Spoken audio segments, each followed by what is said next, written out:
Hi friends అందరికీ.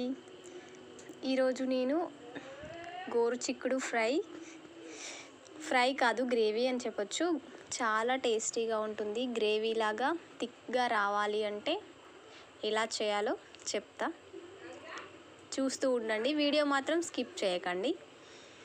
ముందుగా gas on చేసి కడాయి పెట్టి 2 టేబుల్ స్పూన్ పల్లీలు, అదేవిధంగా 1 టేబుల్ స్పూన్ నువ్వులు బాగా వేయించుకొని పక్కన ఉంచుకోవాలి. తర్వాత గ్యాస్ ఆన్ చేసి కడాయి పెట్టుకొని అందులో తగినంత ఆయిల్ వేసి పోపు దినుసులు వేయాలి. తర్వాత ఆనియన్స్ ఇంకా పచ్చిమిర్చి ఆయిల్లో వేసి బాగా ఫ్రై చేయాలి.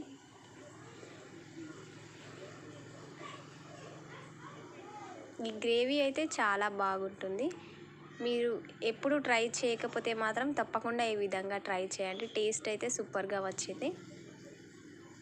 అదేవిధంగా కరివేపాకును కూడా యాడ్ చేయాలి.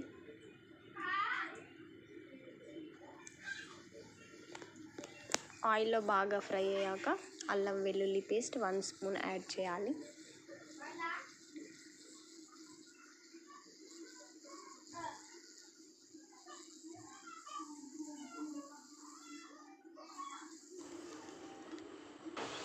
అల్లం వెల్లుల్లి ఆయిల్లో బాగా ఒక 2 మినిట్స్ వరకు వేయించుకొని తర్వాత క్లీన్ చేసి పెట్టుకున్న గోరుచిక్కుడు కూడా యాడ్ చేయాలి.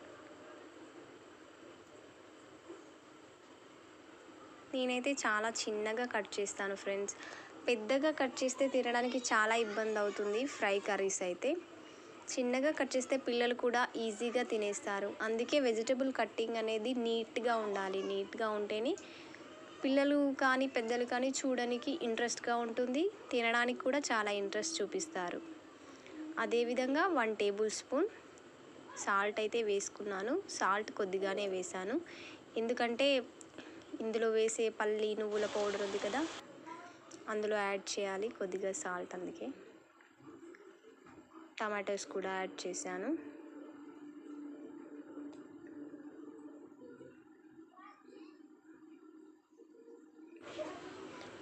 తర్వాత ఈ పల్లీలు నువ్వులు ఇంకా మిక్సీ పట్టుకోవాలి. బాగా కలుపుకొని కాసేపు పక్కన పెట్టుకొని పల్లీలు నువ్వులు అందులో 1 టేబుల్ స్పూన్ కారపొడి, అదేవిధంగా 1 టేబుల్ స్పూన్ సాల్ట్, ఇవన్నీ మెత్తగా పౌడర్ లాగా గ్రైండ్ చేసుకోవాలి.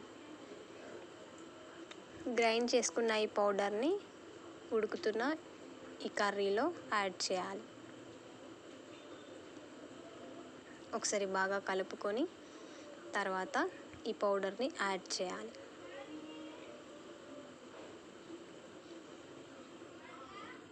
ఈ పౌడర్ వేయడం వల్ల కర్రీ టేస్టే మారిపోతుంది. గ్రేవీ అయితే చాలా థిక్గా వస్తుంది, టేస్టీగా వస్తుంది.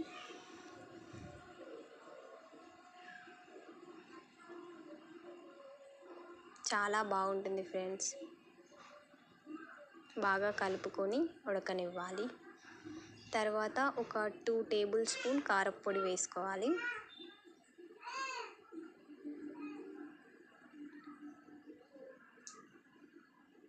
ఈ విధంగా బాగా అంతా కలిసేలా కలుపుకోవాలి.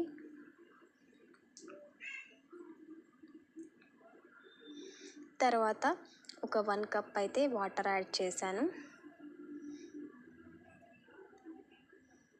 గ్రేవీ కోసం.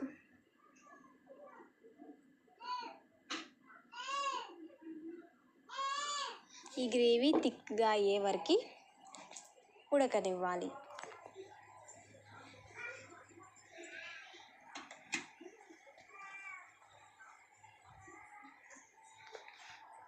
లాస్ట్లో ఒక 1/2 టేబుల్ స్పూన్ ధనియా పౌడర్ యాడ్ చేసుకోవాలి.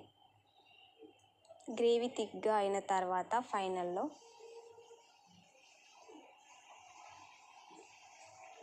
అంతే ఫ్రెండ్స్, ఎంతో టేస్టీగా వెరైటీగా గోరుచిక్కుడు గ్రేవీ కర్రీ రెడీ. మీకు నచ్చితే తప్పకుండా ట్రై చేయండి. అదేవిధంగా షేర్ చేయండి, సబ్స్క్రైబ్ చేయండి.